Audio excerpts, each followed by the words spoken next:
McHale, Parrish, and Bird for the Celtics. And this place is an absolute madhouse.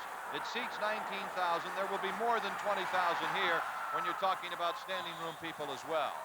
Opening tip goes out of bounds. Jones and Rush confer. And it will be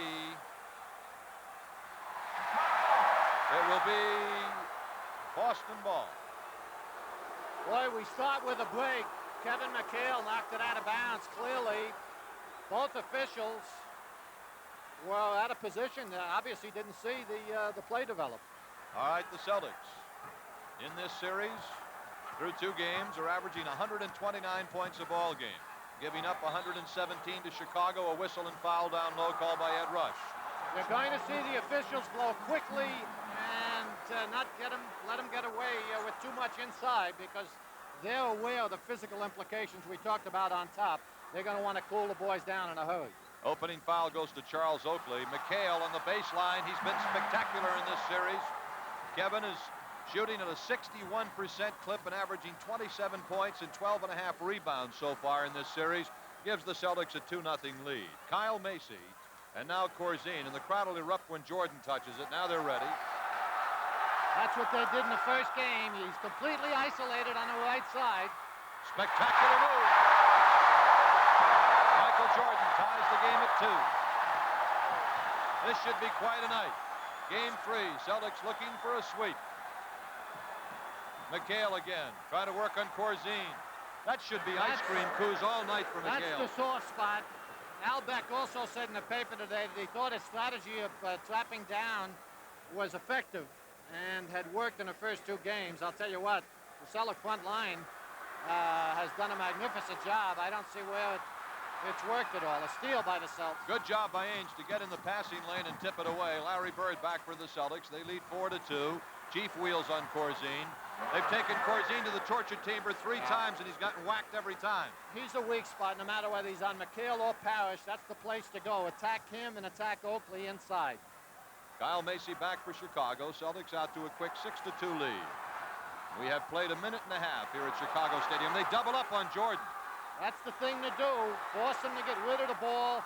Let the other guys beat you. They won't be able to do it. Dennis Johnson back for the Celtics. Now Ainge trying to come through the middle. He can't do it. DJ is open, 18-footer. Celtics are 4 for 4, and they lead 8-2. And that is going to take a little bit of the early adrenaline out of the Chicago crowd anyway. I think that's one of the things they can do against Jordan, which they haven't done. They've attacked him with defense. They should attack him with offense. Let DJ go against him for a while. Try to tire him down that way as well. All right, a 20-second timeout on the court. Let's pause for this.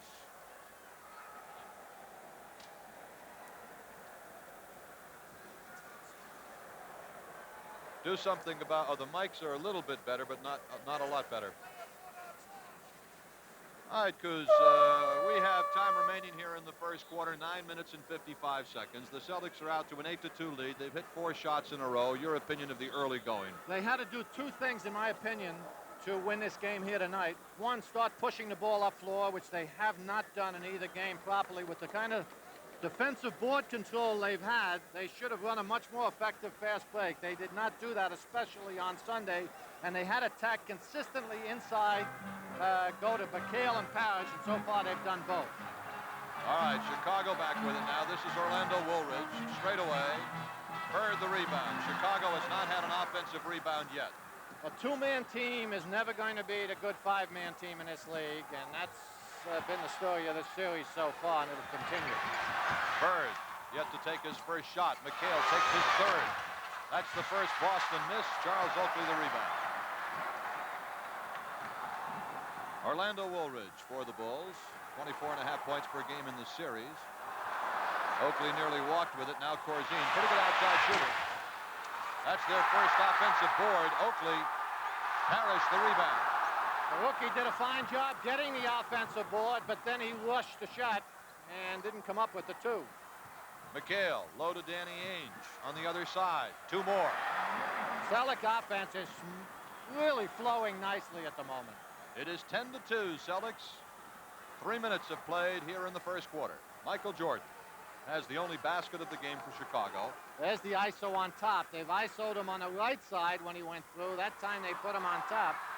The tip comes out to Jordan. He misses the shot, gets his own rebound, kicks it back out. Macy three-pointer. Bird the rebound. Bird ahead of the field to Robert Parrish. And we're going to get an offensive foul. Offensive foul. That's the first one on Parrish. The reason that, here's the replay on that. Robert on the lead pass, Macy to guard. That's the problem with one of your front line players going down floor. The guards are back, they're quicker, and they can establish that position, pick up the charge. The Celtics are 5 out of 6 from the floor. Chicago is 1 for 7. 1 for 8. However, we have a foul committed. Ed Rush calling it down low, and it's going to be on Kevin McHale. His first, and the first on the Celtics as a team. Still, the what Parrish happened, offensive foul does not count as a team foul. in the first couple of games, Chicago was able to control tempo, and in my opinion, as much as what Jordan did, helped them to stay competitive. Corzine, I think. The tip in, I think, is going to be awarded to Corzine. Yeah, it looked that way. So far, the tempo is much, much faster in this game. The Celtics are pushing it up floor, and that's going to work in their favor. Again, McHale. like shooting, you know, fish in a like barrel. stealing. Corzine just doesn't have the foot speed, the mobility, agility, anything else to cope with McHale. He's going to have to make a switch pretty soon. 6 points so far for Kevin McHale. Jordan, very fancy. Oh, wow. He only gets 2 out of it. The degree of difficulty, maybe should have gotten 3.5. McHale, turnaround. No. I was in the traffic, too. A spectacular play by Jordan. Kyle Macy back for the Bulls, and now Oakley low to Corzine. And the Bulls are coming down to a 4-point ball game. 12-8. Celtics leading 7 minutes, 15 seconds left first quarter. And the Celtics want a timeout. Timeout on the floor in Chicago. 7:10 to go, first quarter. It is Boston by 4. May is start time on Channel 56's 8 o'clock movie. It all starts May 1st with tough guy Chuck Norris and Eye for an Eye. And don't miss Jack Nicholson in a pair of cinema classics. One Flew Over the Cuckoo's Nest and Carnal Knowledge. This sounds like a cuckoo's nest in here tonight. Absolute bedlam. Mayhem. Absolute bedlam. I'll tell you, we've heard a lot of noisy stadiums and arenas around the country over the years, but this is extraordinary. All right, Celtics lead it 12-8. Johnson now to Larry Bird. The Celtics have made no changes, nor have the Chicago Bulls. McHale, now DJ, with Michael Jordan on him.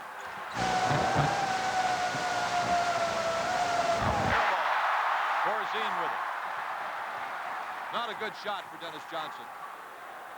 On the other end, here's Michael Jordan. Celtics with a 4-point lead. Jordan getting it low to Corzine. Jordan straight away. No. Rebound. Loose ball foul is going to be called on Chicago on Orlando Woolridge. Loose ball foul on Orlando Woolridge. That is the second team foul on the Chicago Bulls. Woolridge is averaging 24 a game in this series, but I'll tell you, he hasn't played up to his potential. I'm sure Chicago's disappointed. They need more from him in order to have a shot against the Celtics. Bird, a runner. No. Ball is kept, no, it went out of bounds. It hit the bottom of the support, and it's off Chicago. Boston ball. There's Stan Albeck. Woolridge against the Celtics on the season averaged 29 points and 9 rebounds a game. Bird three-pointer misses. Parrish keeps it alive. So does Ainge. But Corzine has it. Woolridge crashes into Bird. Blocking foul on Bird. You can't establish a blind pick on a man that way. You've got to give him enough room to take a step and avoid it. Now, Bird has the position, and it looks like it should be a charge, but when it's blind, you've got to give him room to avoid it. Macy on the miss. Parrish on the rebound. 12-8 Celtics. 6 minutes to go. First quarter. Neither team has scored for a minute and 15 seconds. Bird over Woolridge. Larry hasn't hit yet tonight. McHale. Score the basket, and he's fouled. Outstanding play by McHale. Went right over Corzine's shoulder. Just rushed him out of the way and then leaned in. Watch this now. He's going to come over from the weak side. No, I'm sorry. It wasn't Corzine. It was Oakley, the 6'8" rookie, and then leans in and takes a somewhat difficult over-the-shoulder shot. McHale looking for a three-point. He gets it. 9 points for Kevin McHale. 15-8 Celtics. Macy for Chicago. He has not been a factor in this series either. Matter of fact, the factor has been Michael Jordan. Well, that's the problem, and that's what Tex Winter was talking about. They've actually, despite his performance, gone too much to Jordan. So finally, when the others get their opportunity, they're not in the flow. They take the choke when it comes time for them to do their thing. McHale working on Corzine again. Squeezes one off. Basket. Kevin McHale, 11 points. And at the other end, he did a great job. He tipped the rebound to Robert Parrish to get the Celtics up court. Celtics lead 17-8, 9-point lead. This is their biggest of the game. I'll tell you, he's got Corzine on McHale because he claims he's in a better position of muffing him. Fine play by Jordan. Step between the two defenders, made an off-balance job, but that's becoming commonplace for him. But in any event, Corzine certainly isn't muscling McHale and isn't doing much else to him. We're going to get an offensive foul, and Robert Parrish wheeling in on Charles Oakley. That is the second personal on the Chief. Time remaining, 5 minutes to play. First quarter, Celtics lead 17-10. Tempo still working in the Celtics' favor, Gil. When the two teams start going to their bench, obviously a fast tempo game is going to help the Celtics a great deal more. Dennis Johnson picking up Jordan very early throughout this game. Jordan straight away three-pointer. Three-point basket for Michael Jordan. Extraordinary. That's got to be discouraging to Dennis. He guessed right on the penetration, and it should have been a charge. The kid recovered and made the three-pointer on him. The ball went out of bounds off Kyle Macy. It'll be Celtics ball. Jordan so far has 9 points here in the first quarter. McHale getting rid of the double team. Jordan slaps it out of bounds. I'll tell you, Jordan is everywhere. Absolutely everywhere. God, what a talented kid. Oh, he's just a great, great player. Inbounds, Danny Ainge. Yes! Terrific play by Ainge. He caught it and shot it all in the same motion. Talking about a talented player, there's an underrated player, yes. Danny Ainge. I'll tell you what. Orlando Woolridge from downtown. 19-15. The Celtics lead is 4 points with 4 minutes to go in the first quarter here at Chicago in Game 3. If the Celtics win, of course, the series is over. Chicago wins, we'll be back for Game 4 on Friday. McHale off a nice feed from Ainge. 13 points for McHale. Ainge was the guy left on the trap into McHale. They spun it around to him. He penetrated. That's what you've got to do. Don't settle for the jumper. Then when he drew McHale's defense back, he made the nice pass down to Kevin. Woolridge takes it in on McHale. No, Bird comes out. Celtics with 3-on-2. Ahead to Parrish, stolen by Oakley. Outstanding play to Woolridge at the other end. They do not score off of it. Rebound, Dennis Johnson. Woolridge penetrates with great strength, but he never creates the best shot for himself. Danny Ainge. 6 points for Ainge. The Celtics lead 23-15. There's Johnson picking up Jordan in the backcourt right at the baseline. Ran into a pick by Oakley. Timeout is taken by Chicago. So wild scene so far at the stadium here in Chicago, Illinois. 23-15, Celtics with 3 minutes to go in the first quarter. The official Celtics trivia game is the perfect gift for all you diehard Celtics fans. It contains questions from the early years to the present and is fun for all. To get your game, send $16.95 to Imprimis Publications, Post Office Box 1513, Derry, New Hampshire, or call 617-935-9696. Turnovers, Celtics with 3, Chicago with 1. Parrish 4 rebounds is the top man off the boards. McHale with 13, Jordan with 9 are our top scorers. Celtics lead by 8 points. 3 minutes to go first quarter. Celtics came out casually on Sunday, in my opinion, as opposed to the intensity they had in Thursday's game, and they paid the price in a double overtime game. Nice job there. They've got that intensity back, and this team is going to have a tough time trying to beat them even here under these conditions if they can sustain that intensity. A personal foul, loose ball foul here on Charles Oakley, who was hustling up the other end after this pickup by the Celtics. Again, Celtics trying to get that ball down floor in a hurry. Oakley's back there, but he just, knocks Ainge out of the way. That's the 4th team foul on Chicago, and Sidney Green has come in for the Bulls, replacing Oakley. They double McHale. Ainge, 3-point shot. No. Goes to Corzine, and now to Macy and to Michael Jordan. There's Dennis Johnson waiting for him. Not a good shot there by Danny. The defense was there. You should never take a three-pointer unless the clock's running out when the defense is in position. Orlando Woolridge on the slam dunk, and the foul is on Larry Bird, his second personal, the third on the Celtics as a team. Let's take a look. McHale makes a cardinal sin there. He leaves the man under the basket to trap Jordan. You know, let the closest man on top come over and trap. You need a quick trap on Jordan, but you can't leave Orlando Woolridge under the basket to go out there on top. It's 23-18, the Celtics by 5. Bird getting it low to McHale. Kevin wheeling the pumpkin, no. Rebound Corzine, he fought Woolridge for it. And Chicago comes down looking to get to within 3. They double up on Jordan. Robert Parrish with a quick hands. Here comes the Chief galloping. 2. All of the speed that Robert Parrish has in the open court. See what they're doing, they're trapping Jordan earlier, forcing him to get rid of the ball. By doing that, they're taking the play away from him. They're causing one of the other 4 to make the play. That time Corzine, and he just can't do it. Charles. Offensive foul on Michael Jordan. And the Celtics have very effectively, I think, Kuz, defensed Michael Jordan in this first quarter. I think they've taken him completely out of his rhythm. They're finding him sooner, and they're trapping him sooner. And as I say, that's taking the ball out of his hands. That's the important thing. They're also overplaying well. They're better than they have in the first couple of games. Robert Parrish with it low. Try to work on Sidney Green. Goes over him, and he gets a pair. Chief with a strong first quarter, 6 points and 5 rebounds here in the opening quarter for Robert Parrish. Celtics lead by 9. Stan Albeck said in the paper today that his game plan in terms of his trap downs had been relatively successful. They had neutralized the inside game. The Celtic first team is averaging 27 points more in these 2 games than in the regular season. So I don't know how accurate that statement was. A foul is called on Sidney Green under the basket. That is the 15th foul in Chicago, and the Celtics will be at the line. Here it is.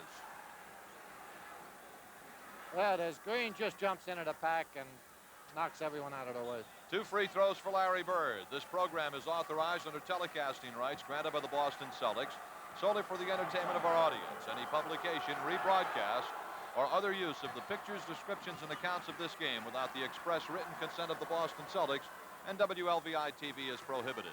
Bird has started slowly in all 3 of these games.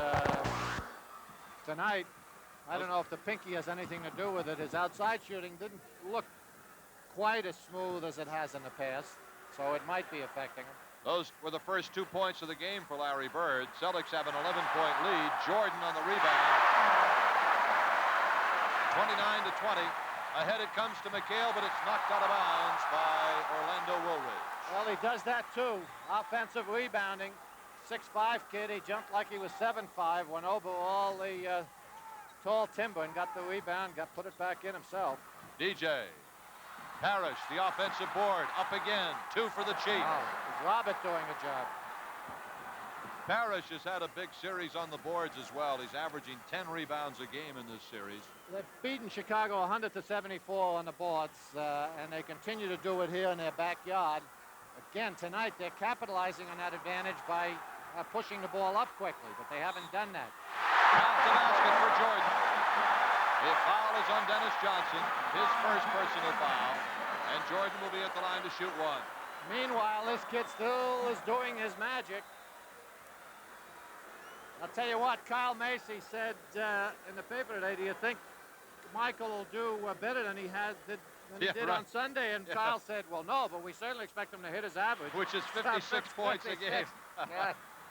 9 seconds left first quarter. Celtics lead by 8 points after the Jordan 3-point play. And a foul on Chicago, and Dennis Johnson will be at the line. It's on Michael Jordan, his second personal foul, and here's a look at it. It is trying to trap the ball in the corner in the last seconds here. Michael reaches in, picks up his second. 2 free throws for DJ. Against Chicago on the season, Dennis averaged 18 points a game. In this playoff series, Dennis is averaging 20.5 points a game with 6.5 assists. 1 more free throw with 5 seconds left in the quarter. Celtics lead by 9.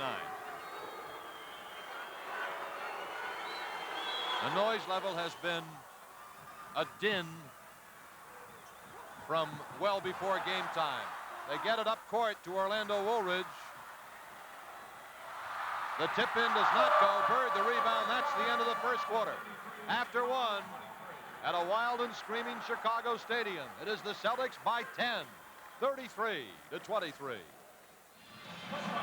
And congratulations from all of us at Channel 56 to Celtics PR Director Jeff Twist and his wife Sarah on the birth of their first child, Cameron Hitchcock Twist.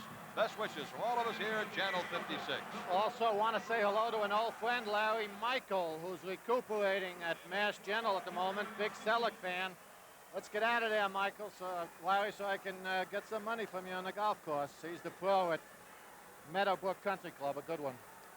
The Celtics for the second quarter have Steal and Ainge at the guards. Bill Walton has gone in at center. Bird and McHale at the forwards. For Chicago, Macy and Jordan remain the guards. Woolridge and Green are the forwards. Dave Corzine is the center.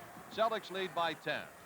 And a very strong offensive and defensive first quarter, I thought, for the Celtics all around. Everything went their way in that quarter. They did it on the backboards. That triggered the fast break, and their defense was excellent. Bird for the Celtics. He had only 2 points in the first quarter, but Larry Bird doesn't have to score points to be valuable. Well, they've been so effective going inside to McHale and Parrish that they haven't needed him from outside. Bill Walton doesn't get it to roll for him. Michael Jordan with the basketball, and now Kyle Macy for Chicago. Macy with Jerry Steal on him. They get it off to Orlando Woolridge. Macy again. Now Corzine. Corzine, a big guy, 6'11", doesn't play inside that much. That's what he likes to do, is hit the 12-foot jumper. But that's not bad strategy. See, putting Bird on Corzine, it looks like somewhat of a mismatch. McHale just spins right around him for another layup. It looks like a mismatch, so it encourages Chicago to go to that. Obviously, you're better off going to Corzine on Bird than you are giving it to this kid. That is 15 points in the first half for Kevin McHale. Celtics lead is cut to 8 points on that hook shot by Corzine. Well, a few more of those and that'll take care of that theory. Larry Bird trying to work on Woolridge. They double him up. Swing it around to the open man, Danny Ainge. Foul line. Bird. Walton. Stolen by Sidney Green. When a game has this kind of intensity, you can't lob anything into the pivot. Bird made the mistake there, putting it up in the air too softly, and Green came right in. You got to put mustard on everything. Orlando Woolridge cuts the Celtics lead to 6 points, 35-29. And the Celtics want a timeout. 10:08 to play here in the first half. The Celtics lead is only 6. Gil Santos and Bob Cousy here at the stadium in Chicago with the Celtics leading 35-29. Jawan Oldham getting ready to check in for Chicago, and Coos, he's been out with a broken cheekbone. He's not supposed to play until Friday, but they might as well let it all hang out tonight. You know, that's what we said on top. You've got to throw caution to the winds. You know, I suspected that they would do this. I asked both Tim Halen and one of the coaches whether they'd consider playing him tonight, and they said, no way. And here he is in the game. But I think it's a good move. I mean, unless they're really endangering this kid. But what difference is 3 days going to make in terms of his cheekbone, it seems to me. McHale in low again. 2 more for Kevin McHale, and he was fouled on Michael Jordan. That's his 3rd personal foul. And Kevin did the same thing to Oldham that he's been doing on Corzine. He's catching and making a quick move because they're trapping down quickly. Watch now. See, he spins to the outside where away from any trap down pressure, and he makes the move immediately so he doesn't give the trap the opportunity to get down there. 18 points for McHale, and now Jordan has 3 personal fouls with 9:55 left in the first half, and that could be a decisive factor in this ball game. Celtics lead 38-29. Paxson is in, replacing Macy. Here's Jordan. Doubled up, gets it back outside to Sidney Green. They double him up, they triple him up, and a whistling foul in the Celtics on Bill Walton. See, they're even sending Walton after Jordan. That time he left Oldham, ran after Jordan, caused them to give the ball to this kid, and Sidney Green is simply not going to beat you. It's that easy. So Casey's strategy so far has been very effective. Jordan's gotten his 14, but he's been able to get the ball out of his hands enough times, giving it to one of the other 4 guys, and forcing them to make the play, and they just don't have the talent to do it. Green missing the front end of the two-shot foul. Now, Jordan with 3 personal fouls brings up another issue, and that is that George Gervin is not here tonight. He has the flu and is not dressed, is not at the game, will not be playing. Second free throw goes for Green. So if Jordan has to sit down for any period of time, Chicago will be very thin in the backcourt in terms of scorers. Of course, Gervin hasn't scored yet in the series anyway, but he's still a threat. Yeah, I think Galbeck will have to gut it out in this situation. He'll keep Jordan in there. I doubt seriously whether Jordan would foul out of this game. Walton on the tip-in. Scott Weedman is in, replacing Bird. Seasteen, Ainge, Walton, McHale, and Weedman for the Celtics. Banks, Green, Jordan, Paxson, and Oldham for Chicago. This is Paxson. Doesn't matter how many spectacular guards you've got. That's what they want them to do. You know, they got Sidney Green shooting from 18, 19 feet. This game will be over at halftime. You can't beat the kind of muscle the Celtics have and are using tonight in this manner here by taking it inside consistently and smashing the offensive board with all the 63-point individual performances in the world, no matter how spectacular they are. All right, the foul is called on Chicago, and it'll put Kevin McHale at the free throw line. Again, Kevin right now has 18 points as he stands up there.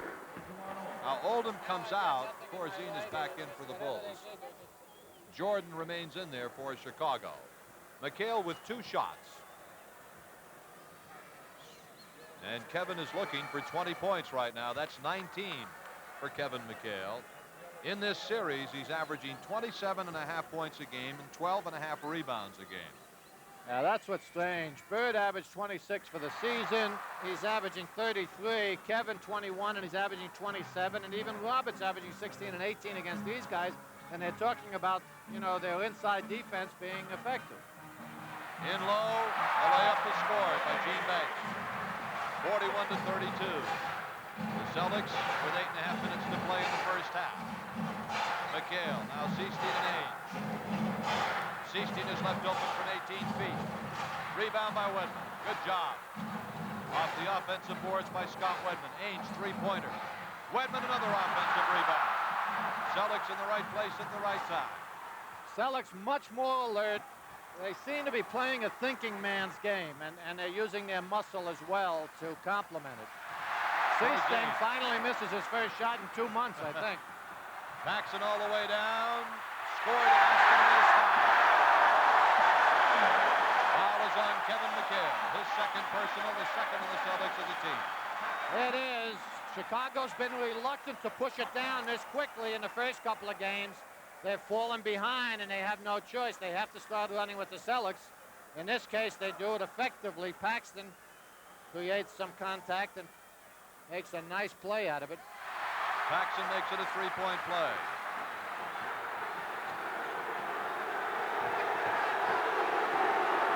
All right, Danny Ainge back for the Celtics. 41 to 35. Celtics on top. Weedman off the pick, no. Whistle and a foul. Foul is called on Chicago's Gene Banks. And that'll be the 3rd team foul on the Bulls. Here it is. It is. Banks trying to keep up with Weedman coming around that Walton pick inside. Just pushes Walton out of the way. Inbounds goes to Parrish, and now Jerry Seasteen for the Celtics. Leading by 6 points. The Celtics have led all the way so far. Parrish hanging on and waiting. Finds Seasteen around the pick. Seasteen fires, does not hit. Rebound Oakley, stolen by Weedman. Whistle and a foul. Foul is on Scott Weedman. 3rd on the Celtics as a team here in the second quarter. Here's Stan Albeck. Dennis Johnson getting set to check back in for the Celtics. 41-35. Jim Paxson for Chicago, and now Dave Corzine. Or John Paxson, rather. Ainge on the steal, goes into the crowd. It's out of bounds off Danny. They've got Corzine on top. Pretty good passing big man looking to swing that ball. But the fact that he's not a threat allows the defense to play off him, and makes it a more difficult pass to make. Ainge almost had the steal on that. Michael Jordan for Chicago. See, there's the trap again. Much higher than they've been setting it. the first couple. Three-point shot. Wow. Over the top. Gene Banks is not the guy you normally want taking three-point shots. No, the Chicago offense not operating as smoothly. They went ball control the first couple of games. It was somewhat effective. It kept them in the ball game. Tonight, they're at home, and they feel they can run with the Celtics, and that could be the kiss of death for them. Michael Jordan has 14 points so far here in the first half. Robert Parrish, the turnaround, doesn't get it. Ball out of bounds. McHale is out. Bird is back in. Weedman is out. So let's reset the Celtics. Johnson, Ainge, Bird, Walton, and Parrish. I don't have anything. McHale had 19 points when he sat down. DJ into the paint, fall away. Parrish the rebound. Out of bounds, off Robert Parrish. 6:38 left in the first half. Celtics still up by 6 points. Oakley, Corzine, Banks, Jordan, and Paxson for Chicago. Celtics' biggest lead of this game has been 11. Corzine has it stripped by Parrish, but a whistle and a foul from the backside by Bill Walton. His second and the fourth on the Celtics as a team. And Dave Corzine is at the line. Little defensive lap here on the part of the Celtics. Walton slides off the Corzine pick on the side for Jordan. He was going over the trap, and that released Corzine to the basket. Paxson, intelligent little guard, picked it up immediately and got the pass in. The boos are for Bill Walton, who was talking to Ed Rush about the last call. Walton is out, and Kevin McHale is back in for the Celtics. Corzine, veteran player, 29 years old, shooting 2 of them. 8 points and 8 rebounds for Corzine so far in this game, and that's what he had in the entire double overtime game. So he's having a big night. But he isn't having a big night defensively no. on the boards. And no, he's got torch marks all over him from the burning. When you've got a moose of a center like him, he's got to give it to you on the boards, and as I say, on the D. What he does offensively is a bonus. Johnson breaks a Chicago 7-0 run. Dennis Johnson's jump shot. The Bulls had run 7 in a row on the Celtics. Paxson, now Oakley on the pull-up, overshoots the target. Loose ball foul is going to be called on whom? Will it be on Chicago? Yes, Banks. It's on Gene Banks. He came over the back. Again, the up-tempo game is producing the quick Chicago shot, and generally, not by the people that they want taking it. Oakley, Banks, Corzine, none of them can shoot that well from outside where they should be going there. Nice. Bird waited. Johnson waited for the right moment to break to the hoop, and he just laid it in. That was the 4th team foul, by the way, in Chicago here in the first half. Celtics lead by 8, and Chicago wants a timeout. 5:42 left to play, first half. Celtics lead is back up to 8 points, 45-37. For the first time in a decade, the best athletes from America, Russia, and the rest of the world meet in international Olympic competition. The Goodwill Games are coming to Channel 56 this July. Don't miss them. Ainge, McHale, Bird, Parrish, and Johnson for the Celtics. Paxson, Banks, Oakley, Jordan, and Corzine for Chicago. See, Bird doesn't have a hoop yet. They're starting to isolate him on the right side. They got a lot out of that play on Sunday because they know they're going to get the trap, and they're not making the rotation quickly enough with the bigger, slower guys in there. And as a result, they're sending the guard to the basket. DJ has just gotten a couple of layups out of the play. Corzine makes it a 6-point Celtic lead on that basket, cutting it to 6, 45-39, 5.5 minutes left here in the first half. Celtics have led it all the way. Yeah, Bird, they double on him. That gives it to McHale to Parrish. Oh! Candy. That time they brought, who did they bring over from the weak side forward, came all the way over the top. Bird. They've been doing it with the guard. So we said Johnson burned him a couple of times, so they trap Bird with the forward. He's not scoring. I think they should go one-on-one against him for a while. Outside Paxson hits for Chicago. By the way, Robert Parrish now has 10 points here in the first half of this ball game. The Celtics lead by 6 at 47-41. Robert and McHale have been exceptional. McHale is fouled by Dave Corzine. That should put Chicago over the limit. It does, and McHale will shoot 2.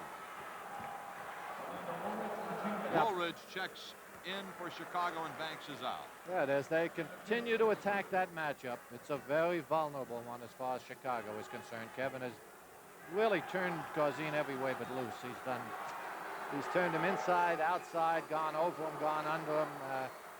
So there's not a great deal they can do. He tried Oldham for a moment. Evidently, he felt he wasn't ready, so he got him right out of there. But I don't know that Oldham could do a heck of a lot better on Kevin, as we've said all season long. No one's found the formula as to how to stop Kevin. 21 points in the game for McHale. 49-41 Celtics. 4 minutes, 40 seconds left for his half. Jordan still with 14 points. They've slowed him down considerably here in the second quarter. They get it to Woolridge. Double pump. Hits the side of the backboard, and it's off the hands of Kevin McHale.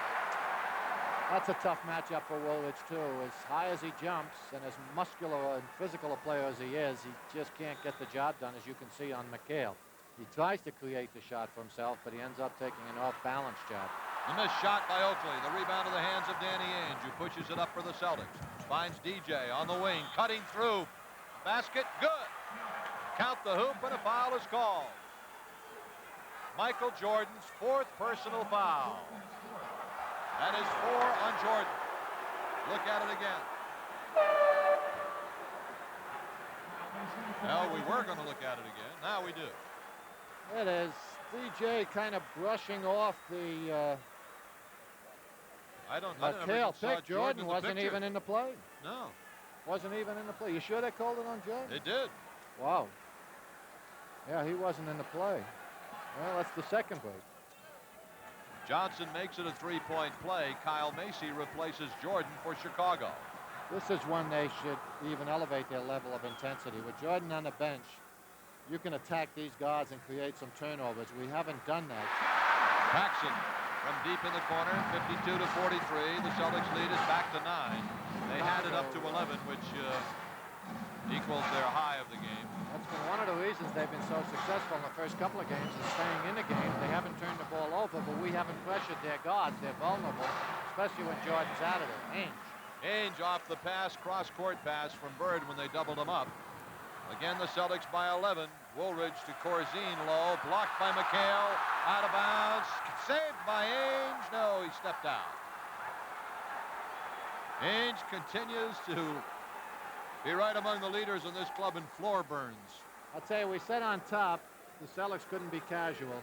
They have not as been. They were Sunday. Boy, they certainly have not been. They've had the complete intensity going, and if they continue with that, this series is going to be over tonight.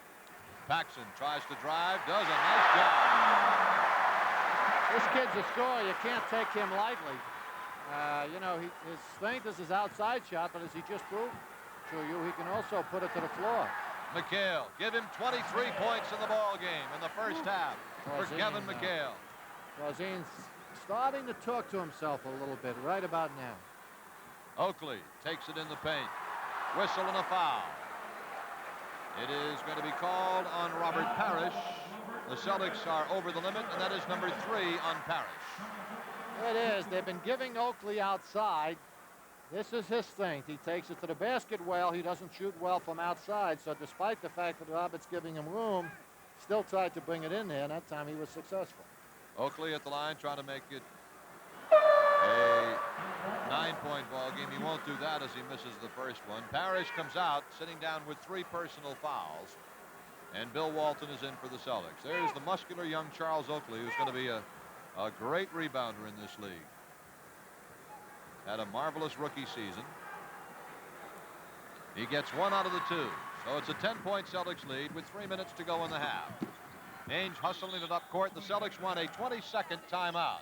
So, with a 20-second timeout on the floor, let's pause for this. Celtics up by 10, 56-46.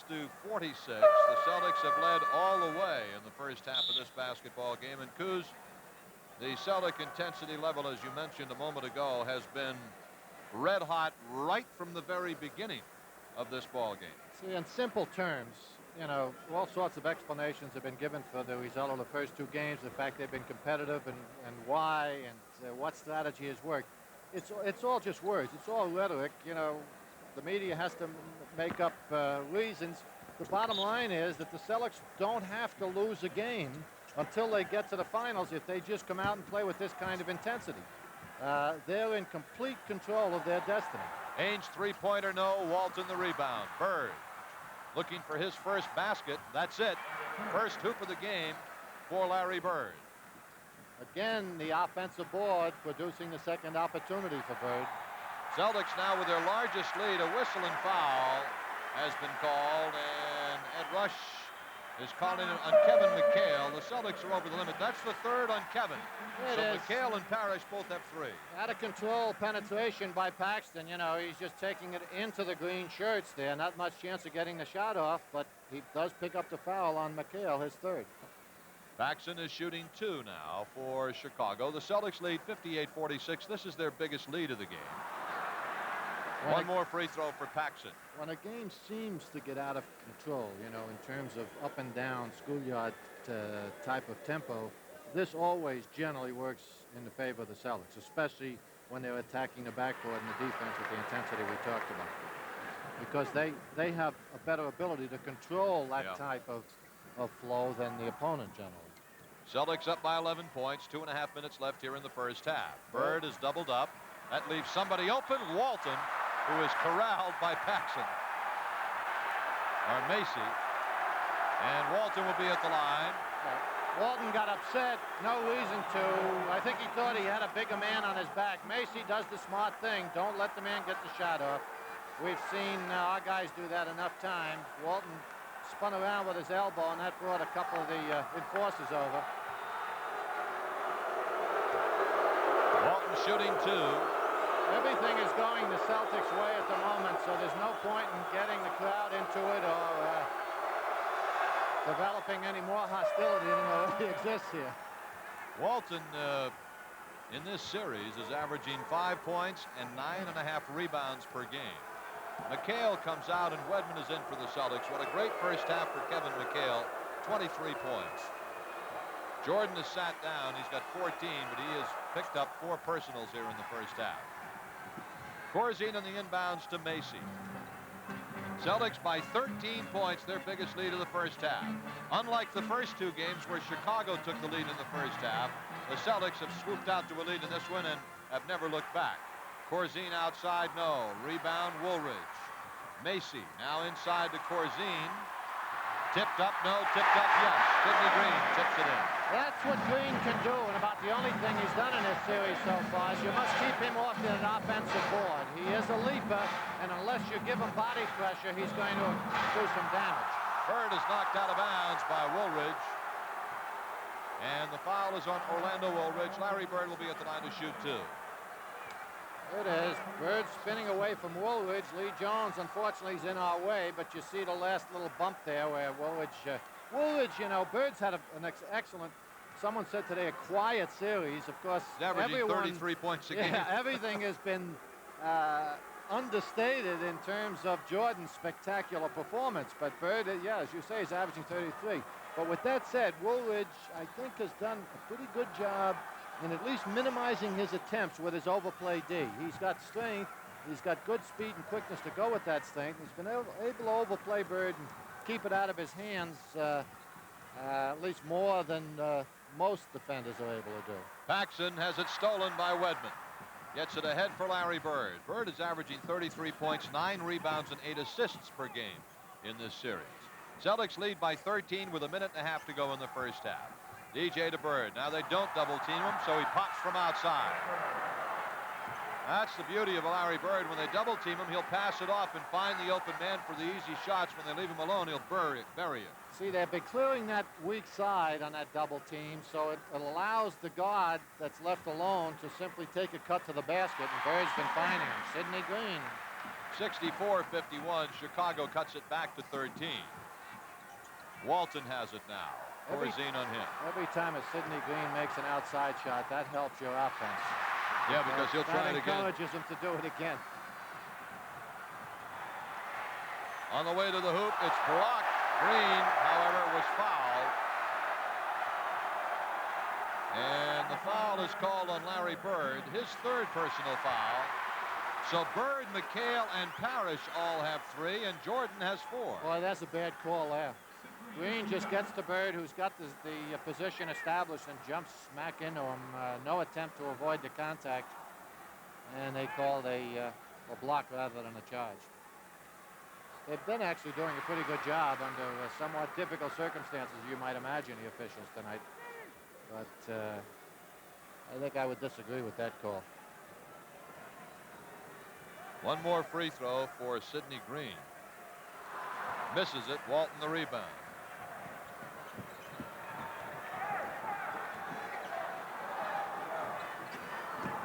Bird outside. Two more.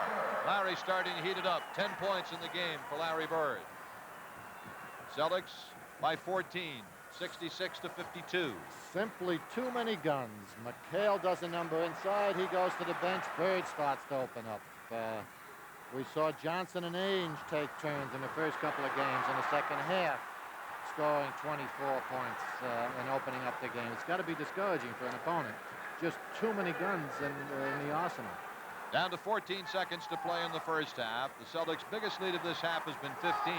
They jumped out to an 8-2 lead after the first 2 minutes, and it's been a Celtics game ever since. Blocked by Walton. Here comes Weedman with a second to go, and that is the end of the first half. After one, here in Chicago, the scores. The Celtics 66, Chicago 52. Let's take a break. When we get back, Jack Hines will be with us with a halftime news update, so stay with us.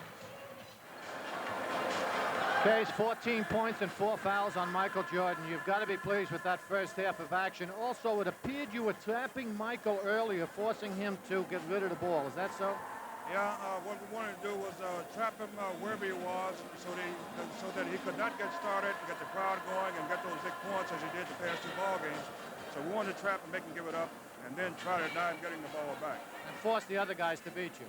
No question about that, yeah, but we didn't want Paxson driving to the basket and getting those easy layups. Also, starting this half here, we'd like to get one more foul on Jordan so we can get him out of the ball game because he can explode at any time. Tell you, another half like that, and we can kiss goodbye to Chicago. Go get him, Coach. Let's go back to Gil. All righty, the Celtics are up by 14 at 66-52 here at halftime. Both clubs back out warming up. We're only about 20 seconds away from the start of the second half of this one. The personal foul situation could become troublesome. 3 for Larry Bird, 3 for Kevin McHale, 3 for Robert Parrish, and for Chicago, Michael Jordan with 4 is the one person in real foul trouble in the ball game. But the 3 Celtics front court men all with 3, and that could be a problem later on in this basketball game. The Celtics took control of it early on, jumped out to an 8-2 lead after 2 minutes had gone by. The closest Chicago got after that was to within 3 at one time. But they've been no closer than 3 points since the Celtics first went up at 6-2 for that first 4-point lead. So that's pretty much been the story of the first half. The Celtics very much in control of things at this point in the ball game. And Kuz, I would have to say, as you look at the Chicago scoring in the first half, that the main reason for the Celtics' overall offensive excellence has been the tremendous intensity they put into the defensive end of this game. They've been in the passing lanes, they've been double teaming, they've been doing all the things that they must do in order to win a big game. I think it's their best 24 minutes of basketball in this series so far. The intensity level was completely sustained, as you said. What enabled them to do was completely dominate both backboards. I haven't seen the stats, but I'm sure it's somewhat overwhelming in our favor. And it also triggered the fast break, so we got an up-tempo game for the first time. This also works to our advantage. All right, Jordan starting the second half for Chicago. They go low to Corzine, who had a good first half. He misses the first shot, and Bird gets the rebound. Funny thing, I thought they had totally dominated the boards as well, and the official stats show them ahead by only 1. That may be a little hometown counting, I think. Wow. That's not the way it looked. They've also been able to direct the offense to people that, they want to shoot the ball, as opposed to people they don't want, like Jordan and Woolridge. Interesting there, Dennis Johnson taking the first shot of the second half for the Celtics. With Jordan with 4 personals, he's the one guarding DJ. They double him up again. I would suspect the Celtics are going to try to get the ball into Dennis Johnson's hands a bit here in the second half to see if they can pick up that 5th foul on Jordan early. That quick trap on Jordan also, as I say, a little departure for Casey. He had been trapping, but a little lower down on the floor. They're trapping early, and it's not allowing Jordan to get started. McHale, 25 points in the ball game. I'll tell you, He is just burning Corzine in this basketball game. Kevin has had a great series so far, and tonight is on fire with 25 points. Corzine from outside. That's his shot. They've also done that, Gil. They've been much more patient and consistent in terms of going into that vulnerability on Chicago, inside to Parrish and McHale specifically. Boston by 14. Bird off the pick. Open shot. No. Rebound. 2 Chicago Bulls are there. Michael Jordan comes away with it. Jordan with a NBA record 63 points in game 2. Gets his first basket of the second half. They got a little lazy that time. They didn't find him early. They didn't pick him up. They didn't collapse behind. And that's all Jordan needs to take advantage of it. Parrish backing in on Oakley. Does not get the hoop. Rebound to Orlando Woolridge. Chicago within 12. We play 2 minutes in this third quarter. Corzine for the Bulls. Now Macy, and here's Michael. Foul on Dennis Johnson. Michael Jordan at the line to shoot 2. Had DJ off balance that time. Again, a little late finding Michael. You got to find him coming over half. Caught Dennis moving in, so he just walked by him, and now he had him lunging. It was a good fake, and he just stepped in under Dennis, picked up his... That's the first one on DJ, or the second one. Second one, I think. Second on Dennis Johnson. The first in the Celtics is a team here in the third. Jordan getting his first free throw to go. Does not get the second one. McHale gets the bound. Very few second shot opportunities in the first half for Chicago. 9:45 left in the third. Celtics leading it by 11 points at 70-59. DJ on the baseline. McHale. Now the open man, Ainge. Bang. 10 points for Ainge. Danny continues to be, I think, as you mentioned earlier, Kuz, and I agree with you 100%, a very unsung player on this team. Well, you know, the fans perceive Danny to be an offensive player. In other words, if he doesn't put points on the board, they assume he's had a bad day. It has nothing to do with it. Obviously, he's an excellent scorer, but with his quickness and ability to play defense, push the ball up floor, you know, he contributes in so many other areas. Personal foul on Robert Parrish. That's his 4th of the game.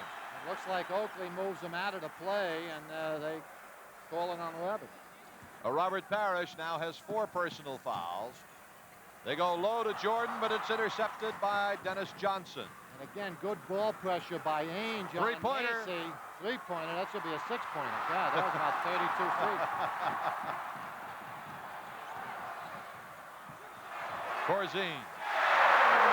And Chicago's within 11 again at 72-61. Things can change, however, at the moment. Fine pass by Dennis. Bird just slides off that pick into the middle. He usually goes outside, so it catches the defense by surprise. Still takes a good pass, however. Jordan, one-man gang, trying to kick it off. It goes outside to Macy. Ball hits the top. Corzine has the rebound. Slapped away. Now Macy fires. Does not hit. Rebound to Dennis Johnson. Ahead to the Chief. Fouled by Charles Oakley. He and Oakley go careening out of bounds. Good defensive play by Oakley there. He ran right by Corzine. Robert had Corzine beaten, but he couldn't beat the young legs. There you see Corzine gives up on the play. Oakley comes in and slashes, but gets the ball. Good play. All right, it'll be put in play. I thought it was a shooting foul, or about to be one, but they didn't call it that way. Parrish comes out. Walton checks in. Robert has 4 fouls. DJ to McHale left open. Rebound, Walton. What a great offensive rebound by Walton. He anticipated that perfectly. Corzine simply doesn't have the foot speed to stay alert and stay in the plays. The bank shot misses by Bill Walton. The rebound to Dave Corzine. Celtics by 13. Jordan on the run. Rebound McHale. Ahead of the pack to Larry Bird. He overshot the mark. McHale is upset. You know he gave him too much of a lead. Bird had a good 2 or 3 steps on the field at half court, too. He had plenty of court to lead him with, but put a little too much mustard on it. Oakley getting it to Woolridge on the fall away. Air ball. It comes out to Danny Ainge off Bill Walton. Ainge is fouled by Macy on the way through. 2-shot foul and a breakaway foul, I believe, has been called on Kyle Macy. If so, that's 2 shots and the ball. You got to make a play for the ball. Evidently, they feel Macy, well, he's going after the ball. That's why Macy's upset. But they are, I think, calling the breakaway. Yeah, they are. It is a breakaway foul, so it's 2 shots for Ainge and the ball for the Celtics. 3rd foul on Macy, the first on the Bulls as a team. The Chicago offense, by the way, is self-destructing.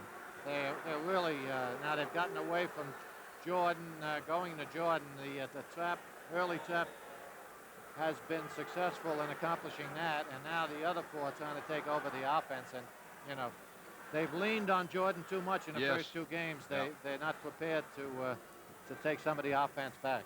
Celtics now back up by 15 points. Chicago had cut it to 11. Bird trying to back in on Woolridge. Finds McHale cutting for 2, and a great pass by Larry Bird. Biggest lead of the game for the Celtics, 17 points with 7 minutes to go in the 3rd quarter. 78-61, the Bulls throw it away. Right now, the Celtics are in the process of methodically carving Chicago to bits. Timeout on the floor. 6:59 left, 3rd quarter. Celtics are up by 17 biggies. Back here at Chicago Stadium, right now the Celtics have taken control by 17 points, 78-61, their biggest lead of the ball game. And Coos, unless Chicago and Michael Jordan have some miracles that we haven't seen yet, this series and this game could be history right now. I think it'll depend on the next 5 minutes. What do you think? Don't make Mother Nature mad, right? It seems they got the Celtics' attention, a lot of newspaper talk and other things. In any event, they've come out with the proper intensity, and as we said earlier on, if they do that, for instance, throughout the remainder of the playoffs till the finals, they won't lose another game because they've got that kind of strength. Walton from outside, and the lead is 19 points with 6:42 left to play in the 3rd quarter. I think if Chicago is to make a run at this thing, Coos, it's going to have to happen in the next 5 minutes or so. Because by the time we get to the 4th quarter, this thing could be so far out of reach, it'll be history. Ball out of bounds off the Celtics. See, they're maintaining much better ball pressure on whoever's trying to get the ball to Jordan, and that's helping too. It's making it more difficult to get it to him at all with the DJ overplay. Corzine kicking it off. Now Macy outside, and a traveling violation in the Bulls. And Coos, their offense right now can be called non-existent. Generally milling around. Celtic pressure defense has taken them right out of it, and now they've been overplaying Jordan and been successful with that. Lately, they've got just complete confusion on the part of the Chicago offense. 19-point Boston lead. 6 minutes to go. Bird has Woolridge one-on-one. Turnaround, fall away, no. Here comes Michael Jordan. Jordan in this ball game has been held to 17 points. And see, it just hasn't been flowing for Michael. Yeah, they're just following him everywhere. Forcing him to give the ball away. Traveling. That's putting additional pressure on the other 4 guys. That's what Tex Winter was talking about on top when he seemed to reluctant to give Michael Jordan complete credit for that 63 in terms of, you know, a team effort, because he knew that the rest of the team had not been in it. It was an outstanding individual performance, but as we said on top, 2 guys don't beat 5 guys, and they're paying the price for it tonight. Larry Bird. Celtics up by 19. 5.5 minutes left, 3rd quarter. Bird backing Woolridge in. Goes over him. He is fouled by Orlando Woolridge, and Larry Bird will be at the line to shoot 2. That is the 2nd team foul in Chicago and the 3rd personal on Woolridge as we take another peek at it. Yeah, it is. They just isolated Bird on the right side and let him work on Woolridge. Woolridge is upset with the call, but at this point, officials have absolutely nothing to do with it. See, they brought the 3 big guys out. Now Walton comes into it, but they're giving him that whole side of the floor to work on. Larry missing the front end of the 2-shot foul. He'll get 1 more. On the season, Larry averaged 25.8 points per ball game. Against Chicago, he averaged 24 points a game over the regular season. And in this playoff series so far, Larry's averaging 33 points a game. Tonight, Bird has 13 points. McHale is the big gun this evening with 27. See, they're letting Jordan bring the ball up floor this half to get it into his hands immediately. Normally you don't want to do that because it tires the man out if he's got to fight the pressure to get it over half court, but they've been successful in keeping it away from Gordon once they get in front court, so now they're making him bring it up here in this half. Ainge is open, buries it. Danny Ainge sticks another big hoop for the Celtics, and they lead by 22 points with 5 minutes to go. in the third quarter, 83-61. Celtics have increased the lead so far at every stop. 10 at the first quarter, 14 at the half. Johnson slaps it away. It comes out to DJ. He's got Bird on the wing. Blocked, but a foul.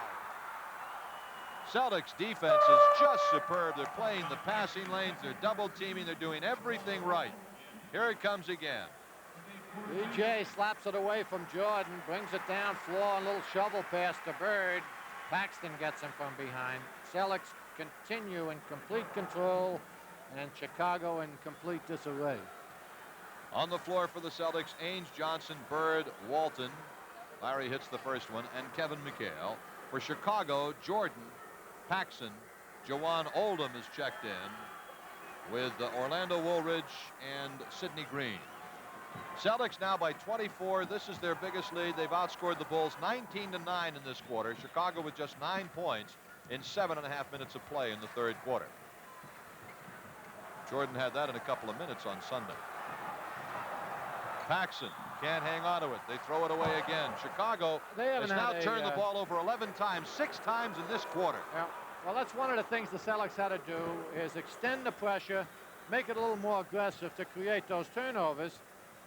They'd been allowing Chicago to control the tempo of the game in the first couple. They figure at home they didn't have to work that hard to get the 2 wins. Bird on a little fall away. And a nice feed from McHale as well. And a timeout taken by Chicago. The Celtics lead, because we'll get to your point when we come back, is now 26 points with 4:12 to play in the third quarter. Celtics fans, orders are now being taken for the new Boston Celtics video yearbook. This video edition of the Celtics will be full of exclusive Celtics action and information. Send your check or money order for $54.50 for a Celtics video yearbook to Post Office Box 8607, Boston 02114. All right, this is Michael Jordan for Chicago. The Celtics are up by 26. Jordan does not hit. Walton has the rebound. They're collapsing. Who's the point you were trying to make before? They're collapsing underneath on Jordan much quicker as well as that trap, so that's been more effective in terms of containing the young superstar. Now, I was smiling because the Chicago coaching staff today talked about they match well inside on the Celtics, and they have better quickness. And when I read that, I said, you know, either they're looking at the wrong teams or the wrong scouting reports or whatever, because to minimize the Celtics' quickness is a mistake. Walton with a block on Chicago's Jawan Oldham. Ahead to Ainge, stolen by Michael Jordan. Jordan on the baseline, double pump, it's blocked again. Celtics just doing a tune defensively. DJ, no. Rebound, Jordan. 26-point Boston lead, their biggest of the game. Right now they're on a 9-0 run, but we have a foul to be called on the Celtics on Larry Bird. That's his 4th personal foul. They have completely destroyed any offensive continuity that Chicago has had in this series. It is complete, utter schoolyard basketball at the moment as far as Chicago, and the only thing they can hope for is, you know, that Michael Jordan, their miracle man, develops some sort of extremely hot hand, which might cut this down a little bit, but it's hard to see how the Celtics can be threatened at all at this point. I think you'd have to be shooting them 2 at a time. Pistons lead the Hawks 74-63, third quarter of that game. If the Celtics win tonight, they will play the winner of the Detroit-Atlanta series, which right now is a 2-0 lead for Atlanta. 22nd timeout on the court. With that, let's pause for this. At the Chicago Stadium, the Celtics have a timeout. We're right now talking to K.C. Jones, but they're cruising along by 25 points. Interesting statistic. Michael Jordan, Coos, 13 points in the first quarter. Since then, he has scored 4 points. Now, it stands to reason. I mean, the guy is not a miracle man. It stands to reason that when you score 49 and 63 in 2 consecutive playoff games, that the odds are that in that third game, you're going to kind of slide down a little bit, because the shots that are going in those first 2 games are going to start to drop just out of law of averages. But he has dropped off even more, I think, than we had anticipated. Despite the 49 in the first, the Celtics did not really focus on him in the second game either. You know, despite the fact they said they did. Tonight, they upped their entire level of intensity. They picked them up quicker. They tapped them quicker. They collapsed behind quicker. And given also the collapse of the rest of the Chicago offense, now even Michael is not playing up to his potential. Bird misses on a three-point shot. Jawan Olden the rebound, the steal by Danny Ainge. Gets it to Walton for two. Make the lead 27 points and counting. Walton puts those quick openers away underneath about as quickly as any center in the league. No wasted motion. Banks on the basket for Chicago makes it an 89-64 ball game, but we have only 2:27 to play here in Chicago in a 1-3-1 half-court trap posture, by the way. Ainge walks but gets away with it, but the crowd picks it up. The officials didn't. Ainge has Sidney Green on him, so Danny pops from about 21 feet and buries it. 91-64. Celtics have, let's see now, 16 points from Danny Ainge in this one. Jordan getting it off to Sidney Green, who cuts through. Blocked by Walton. Foul on Boston. Green will be at the line. Foul is on Bill Walton. Third personal on Walton. Fourth in the Celtics as a team. You look at it again. It is. Green blows by Bird, runs into Big Bill, who's upset with the call, but it was a good one. As we said earlier, the officials, for the most part, have done an excellent job in this game. They started to blow early inside, tried to clean it up a little bit and let the boys know that they weren't going to allow this to get out of hand, and I think it's had the necessary effect. Green, not a good free throw shooter, only about a 66% shooter during the season. He gets one out of the two. It is 91-65 with a minute and 50 seconds left in the third quarter.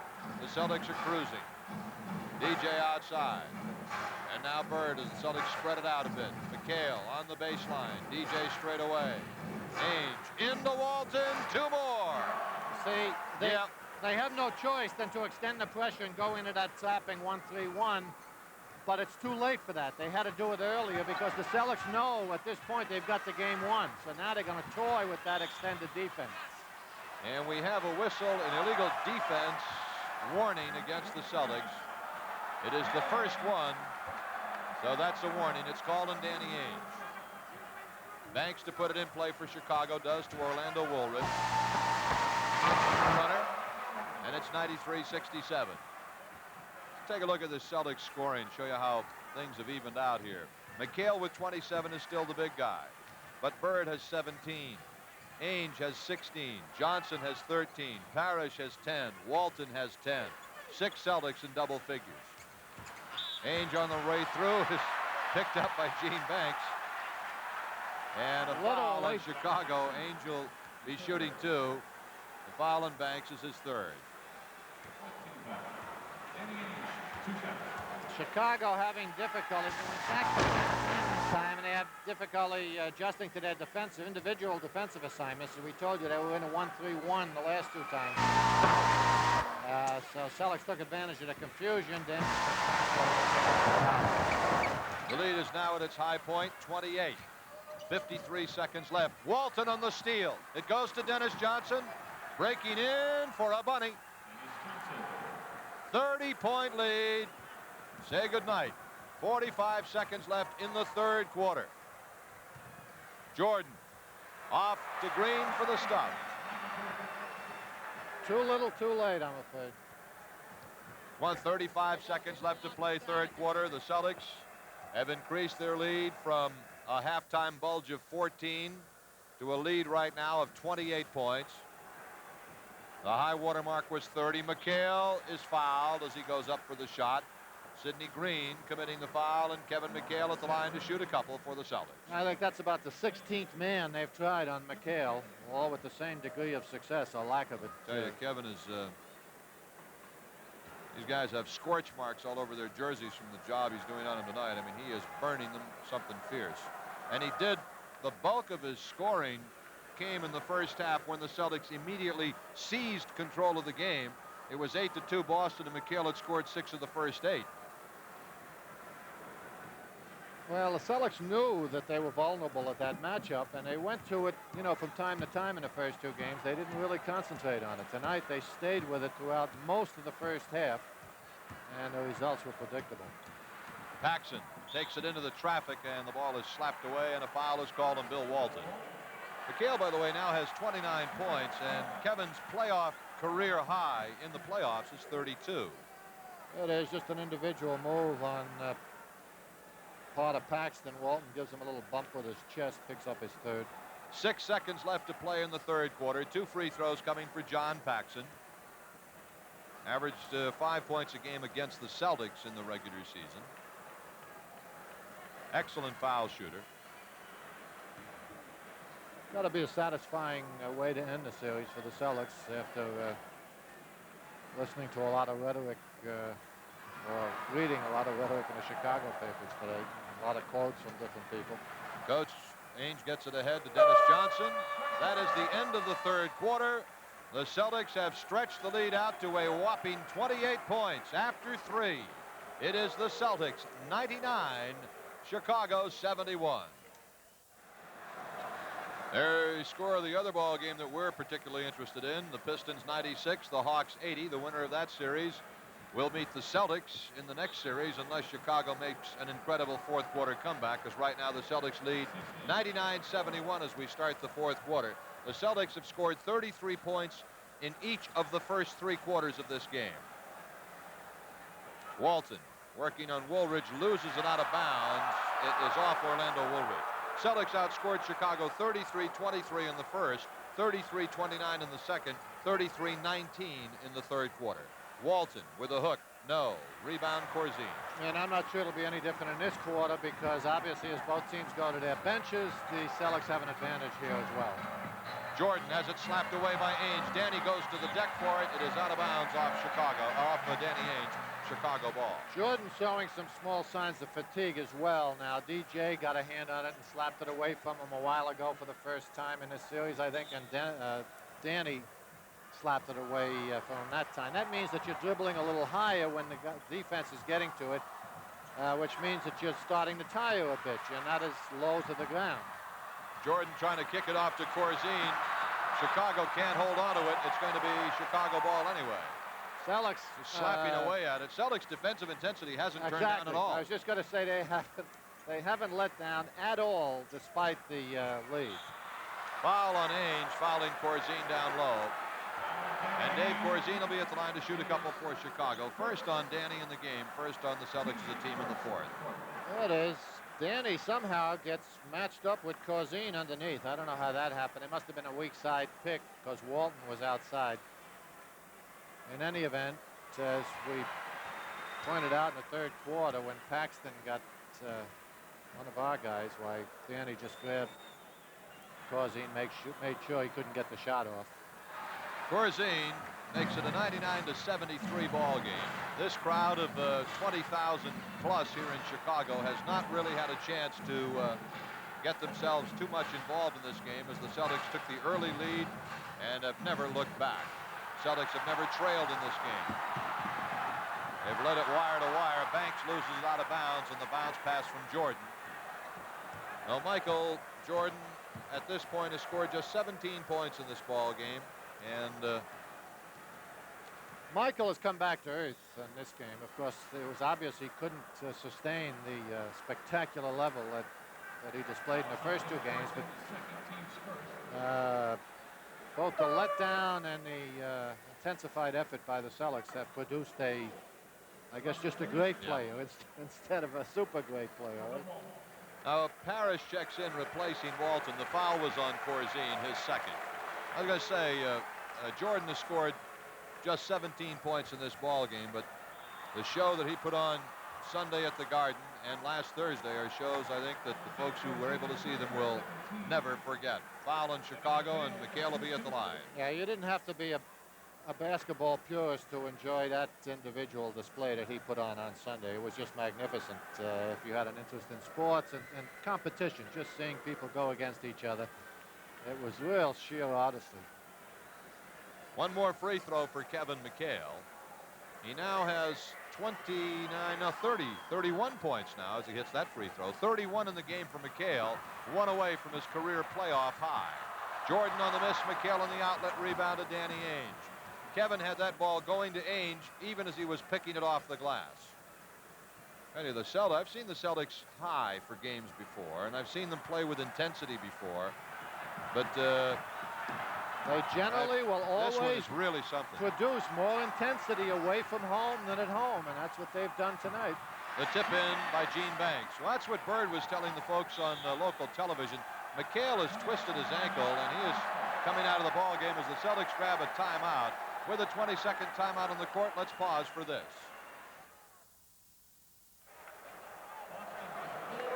Timeouts remaining. Chicago, 3 full timeouts in the 20. Well, before we came out here to the Chicago Stadium for tonight's game, I was watching one of the local television news channels, and someone was interviewing Bird live here. And because they've got like a 4:30 news or some crazy thing out here. And one of the guys asked him, hey, this is going to be a very noisy place, you know, tonight with 20,000 people. You've never heard anything like it. There's the final. Milwaukee has eliminated New Jersey in 3 straight, 118 to 113. So say sayonara to New Jersey. Anyway, there's the fourth quarter score with Philly leading Washington. And Bird said, we've heard it everywhere you can hear it. Parrish on the reverse layup said, we've heard it in Philly, we've heard it in Los Angeles, said we like it. The noisier it gets, the better we like it. He said, most teams don't like that. How come you guys like it? He said, I don't know, we just play better. Well, and then the anchor said, well, you know, he hasn't heard noise like he'll hear tonight, but it really hasn't made any difference. 4-man fast break, 4-on-2. Look at this, ice cream. Oh, that should be an intentional foul. I think the combination of responding to the hostility of a sold-out house on the road like this, I think that gets their attention. Here it is. They strip Banks and a little 2-on-2. Paxson again making sure Danny doesn't get the shot off. And that's the thing to do on that play. But they respond to the hostility of a sold-out arena on the road, and there also is that little bit of apprehension that you don't have at home. At home, you're not driven by that fear that, you know, you've got to play as well as you can to win the game. They know with the strength they've got that they don't need their best effort or their highest intensity level to come out with a W, as they proved on Sunday. Granted, it took them 2 overtimes to prove it, but they didn't give anywhere near the total effort that they did tonight in terms of aggressive play, where on the road they know they need it. It's that simple. Celtics leading at 105 to 77. McHale has gone out and Weedman has checked in. If Kevin does not come back, he'll end up with 31 and be a point shy of his tying his career playoff high. Parrish turns around while Corzine is arguing with the official. Robert takes the jump shot but doesn't hit it. Corzine was complaining to Lee Jones about something, so Robert said, well, if you don't want to pay attention, I'll take a shot. I'll tell you. First basket for Michael Jordan in a long time. Don't complain to the officials, you know, when you've just been hammered on at home and you're 20 or 30 points down. That's not the time to do it. Parrish and Corzine are tied up by a jump ball. Ainge in this ball game, by the way, has had 20 points, and he is the second high scorer for the Celtics, right behind McHale's 31. Parrish and Corzine on a jump. 8:47 to go in the game. Celtics leading by 26 points. Paxson comes out of the pack with it. The Celtics get back on defense. He slides through and lays it in. Nice job. Nice move. 15 yes. points for Paxson. He's played well, that kid. He's played well in this series. Gervin being out tonight, of course, has given him an opportunity. I think we'd have seen a lot of Gervin the way this game is running, going Weedman from out, because obviously Gervin can fill the hole up if in one of these running and gun games. Now, Gervin, as we mentioned earlier, out of the game because of the flu, and he did not score a point in the playoffs against the Celtics. Corzine lays it in. I wonder when the last time was that George Gervin, the great Iceman, the great shooter, played in a playoff series and did not score a point for the entire series. He was scoreless in the first 2 games and did not dress tonight. Tougher for a aging superstar to get it done in the playoffs and in a slow down tempo, you know. Easier in an up tempo like this because opportunities open up. And in this control tempo, when your physical skills start to erode, it's much, much more difficult for you to get it done in playoff pressure. Harris trying to work low is called for sliding the pivot foot traveling. Walton and Dennis Johnson will come in for the Celtics. Larry Bird and Danny Ainge will come out. And Corzine goes out of the Chicago lineup. Let's reset both clubs for you. Seasteen, Johnson, Walton, Weedman, and Parrish for the Celtics. Jordan, Paxson, Oakley, Banks, and Woolridge for Chicago. Banks trying to back it in. Seasteen on the steal. Goes to the deck for it, and it goes to Dennis Johnson. Celtics continue to help out beautifully. Seasteen sneaks down from on top and just strips Banks, who was trying to do a number on Walton inside. So no diminishment in their intensity level despite the 26 or so points they've got. Jordan trying to come up with a steal. The ball is slapped away. Johnson tipped it, and Jordan picks it up. Michael Jordan, open court, whips it low. Oakley lays it in. Chicago has cut the lead to 22 with 7 minutes to go, and the Celtics want a timeout. Timeout on the floor with a score. The Celtics 107, Chicago 85. May is start time on Channel 56's 8 o'clock movie. See Jimmy Stewart in Hitchcock thrillers Vertigo and Rope, and the unedited presentation of Bob Fosse's All That Jazz. That's why May is start time on Channel 56. The official attendance in this game, 18,968. That's a complete sellout, but they've got more than that in standing room as well. Celtics are just 2 for 8 in this quarter. Chicago 6 for 10, as they have made a little run, cutting the once Celtics 30-point lead down to 22. But a foul is called here on Michael Jordan, a technical foul as well. Well, that's too bad because, you know, again, given what this youngster has accomplished in this series, let's take a look at the play first. Weedman's going to move in here instead of Pick. Let's see if Weedman moves. Well, point is, Michael is saying that he did move, and that's why they call the technical. But once again, when you're 22 points down at home in front of 19,000 partisan fans, you just can't blame the officials for it, you know. But hey, it's frustrating, and they're the easiest guys to pick on. So it happens. Celtics lead by 23 points, 108-85 on the free throw. Walton getting it to Seasteen. Seasteen fires up a 20-footer. No. Rebound. Michael Jordan. He comes back up court for Chicago with 6:20 to go. Banks all the way. So the Bulls are putting on a mini spurt to make the score a little more respectable. But the Celtics remain well in command. Clock obviously working against Chicago. Walton with it now. He's got Woolridge on him after the up fake. He just went right around him, then Woolridge knocked it out of bounds. That'll be put in play on the sideline by the Celtics. 6:02 to play in the basketball game. Celtics have led at all the stops. 33-23 first quarter, 66-52 at the half, 99-71 after 3 quarters. It has been their game from the get-go. Walton, what a sweep move. Couldn't hit it, however. Parrish gets the rebound. The Chief wheels, fires, no. Rebound, Weedman. Foul on Scott Weedman. Good strong play by Scott Weedman coming in from the weak side there. He had control of it momentarily, but he wiped a few bodies out in the process. They double up Jordan again. He gets it cross court to Woolridge. He careens in and is fouled by Bill Walton. Celtics have done that so well tonight. I think that's been the key, certainly as far as stopping 5, by the way. That's 5 on Walton. On Walton.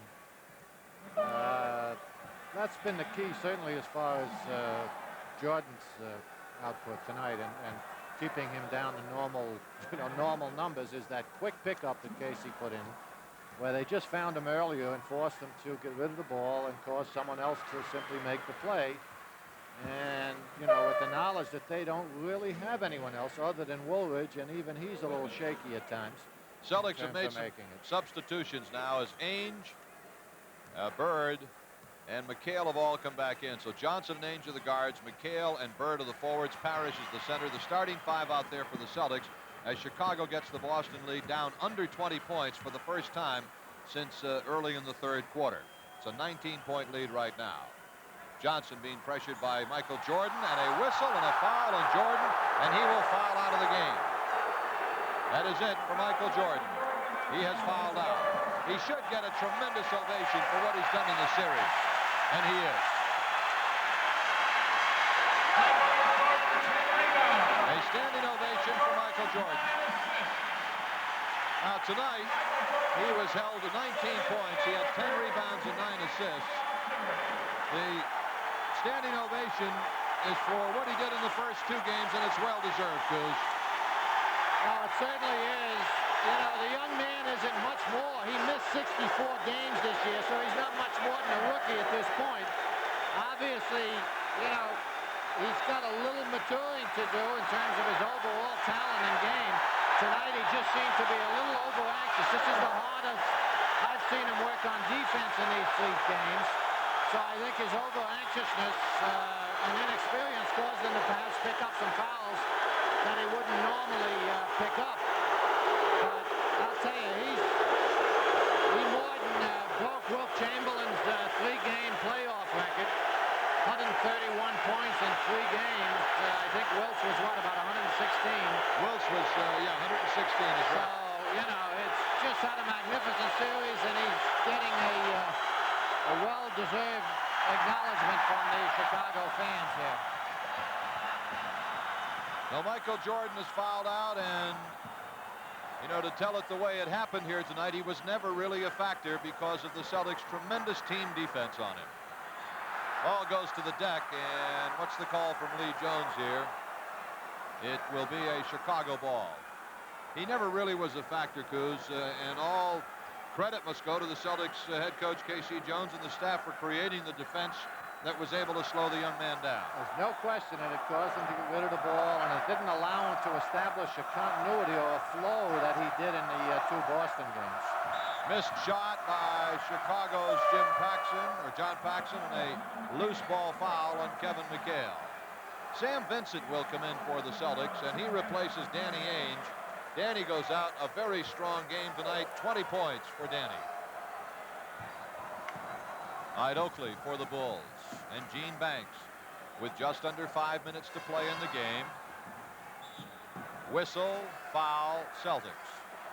Officials Larry Bird blowing the whistle quickly on the Celtics now. They know the game is over, and they want to keep it from getting mean, so a quick whistle will have that effect. Celtics lead by 20. Their biggest lead was 30. And the game was not in doubt early on when the Celtics took an early commanding lead. 14 at the half, and it was a 14-point lead at the half, Coos, but it was like a 24-point lead at the half. Not only that, but the way it played. And the Celtics could sense it even at halftime, I think. You know, the way they came out and conducted themselves in terms of running their offense, maintain that defensive intensity. That's why, you know, we've said so often in this game of basketball that the rebounding and the defense is where it's at and what wins in the playoffs. So when you know that you can come out there, you know, when you know you've got the good flow and the good intensity going, and that you can continue, it's just a mindset. You know you can go out, you've done it for a half, you know you're not going to let down, and you can do it for the second half. In your own mind coming out at halftime, they knew they had the game won. Because it wasn't a question whether the ball is going to go in. A lot of things funny things can happen in the offense. But when you know you can come out and play the type of defense the second half that you did in the first, as I say, you pretty much know in your mind that the game is over and you've got good control of it. One of the Chicago cheerleaders, the Lovabells, I think they call them, just got hit right in the head with that pass underneath. Chicago ball, and they're going to, matter of fact, Dr. Tom Silva and Ray Melchiori are both over attending to her. Woolridge on the drive, count the basket, and a foul on the Celtics, Sam Vincent. Yeah, Ray Melchiori and Dr. Tom Silva both ran over to help out the cheerleader who got hit with a pass a moment ago. That's the Woolridge penetration. Woolridge at the line with a free throw to try to make it a three-point play. And he does, and the lead is 17. Woolridge has not had a good series for him. No, he's not. He's played below what he normally played against the Celtics in the regular season. Well below that. If you look at the stats, it would appear that he's had a better than average series, better than the average during the season. But again, statistics are deceiving. And in terms of what he accomplished off the boards, his defensive game, I thought, was on target. Stan Albeck also. Technical. Yeah, his frustration. And he's been thrown out. Albeck really started to give Rush some heat, so Rush threw him out. Not a good way to end it. No. You know, the Chicago has conducted themselves very well up to now in terms of their play against the Celtics. you know, they've really given the Celtics much more of a go than anyone thought they would. Stan stops long enough, however, to congratulate Casey and the coaching staff and the Celtics, which is a classy move. But again, you know, don't take your frustration out. It's easier said than done, I suppose, on the officials at this point, because they were simply beaten by a good, somewhat effort on the part of the Celtics tonight. Bird hits the 2 technical free throws. And the fans have started to throw some garbage out on the floor. Robert Parrish now at the line to shoot the 2 free throws, from which the technicals were spawned. Robert had been fouled by Oakley. Albeck objected to the foul a little too strenuously, was hit with a technical. Then, I guess, came up with a few verbal haymakers, and out he went. Parrish missing the front end. One more free throw for the Chief. Rick Carlisle getting set to come in for the Celtics. Weedman is already in. Robert gets 1 out of 2. 114-94, 3:58 to play in the game. But the game has been history for quite some time. Woolridge, and now Macy from outside. Nothing there. Rebound Oakley. The young man muscles it up. No. Whistle and a foul in the Celtics. Carlisle is in, replacing Dennis Johnson. Strong performance by DJ tonight. I'll tell you, the officials have gotten their work out in this series. Boy, there's been a lot of fouls called. It's really been a very physical series underneath. But Chicago likes to take everything to the basket. And when they were trapping Michael Jordan, this opened up, you know, driving lanes for whoever was free, and especially in terms of Banks, Woolridge, and Oakley. They really don't have the confidence in our jump shot that they'd like, so they kept banging it into the backboards, and the result was a lot of fouls being called.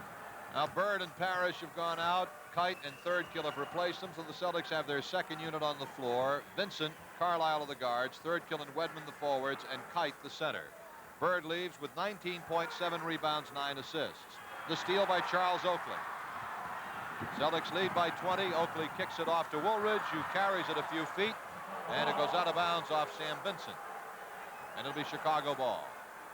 Paxson, Macy, Woolridge, Banks, and Oakley for Chicago. Jordan is already fouled out of the game.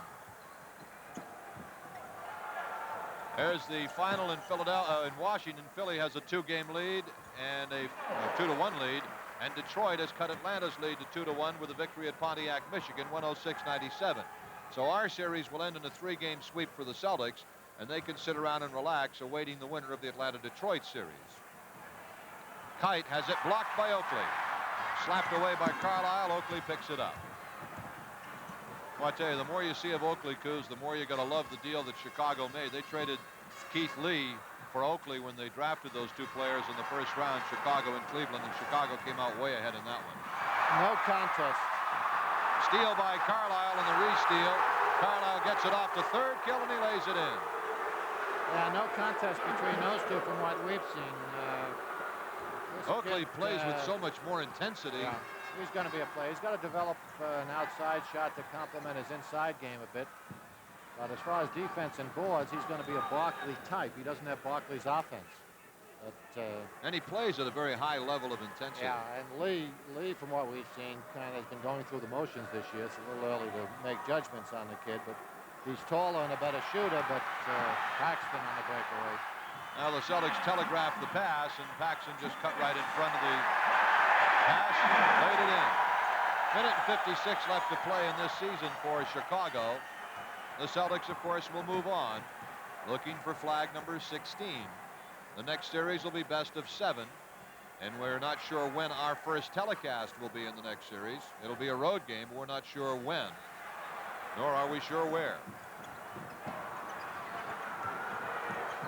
I think pack your bags for Atlanta. I think Atlanta will beat you too. Well, after their first 2 wins, I think so too, but Detroit could win again in the next game, and that could take it to a 5th game, and anything could happen there. Timeout with a minute and a half to go, and the Celtics coasting home, free and easy, to a 3-game sweep. Well, there are the victorious troops tonight. Celtics enjoying the fruits of their labor this evening. Some smiles and a little relaxation after taking Chicago out in 3 after 2 out of this galaxy performances by Michael Jordan.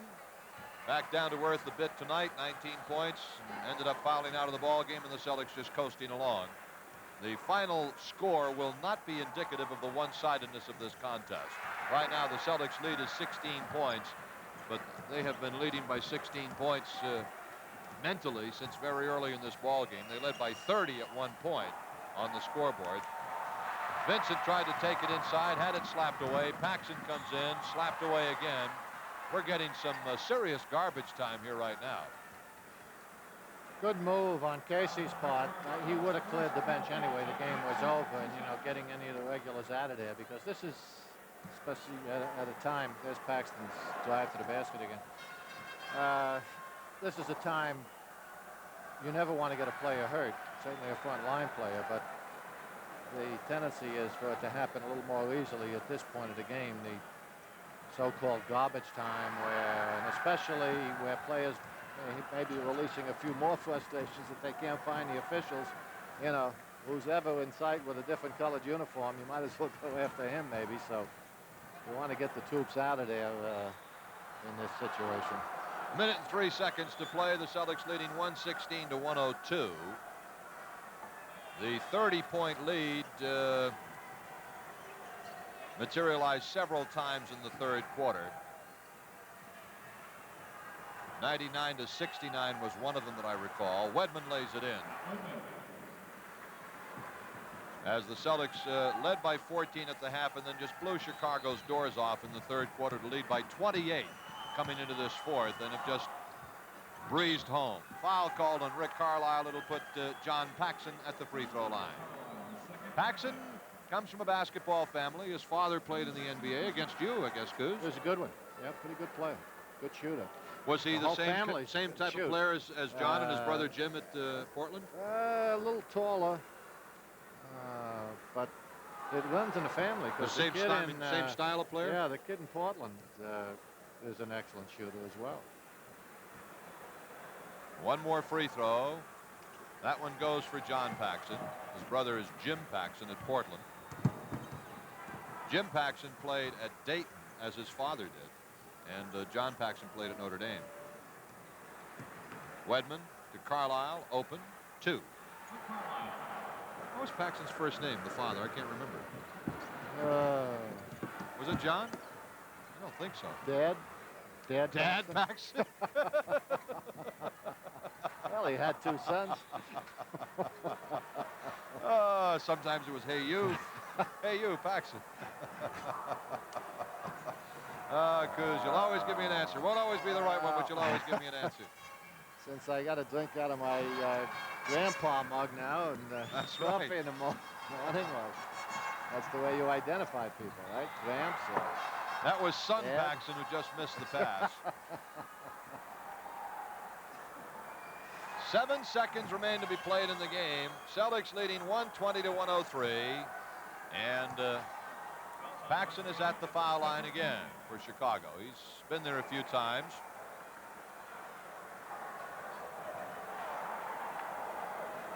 Paxson will shoot 2.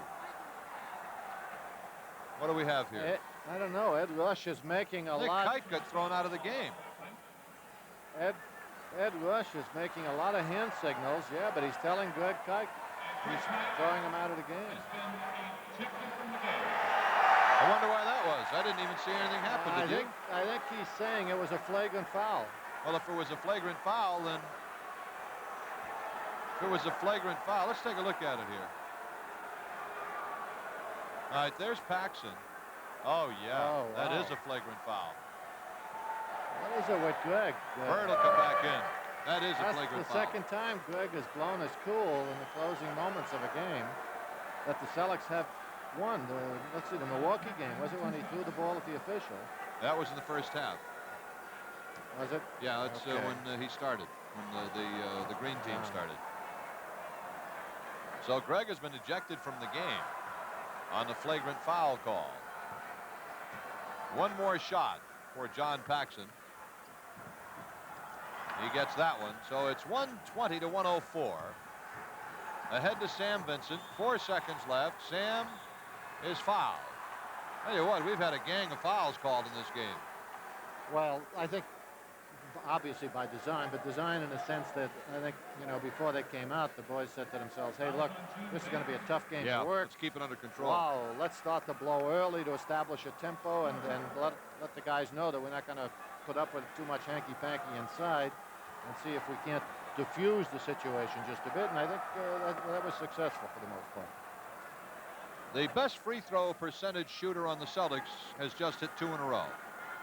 Sam Vincent, although of course he didn't have nearly enough to qualify for any title, ended up shooting 92.9% from the foul line, which led the Celtics on the season. And so there's the final score. The Celtics 122 and Chicago 104. Let's go back to our studios to Jack Hines and Uma Pumaraju. Then we'll be back to Chicago Stadium and talk about the 3-game sweep in just a moment.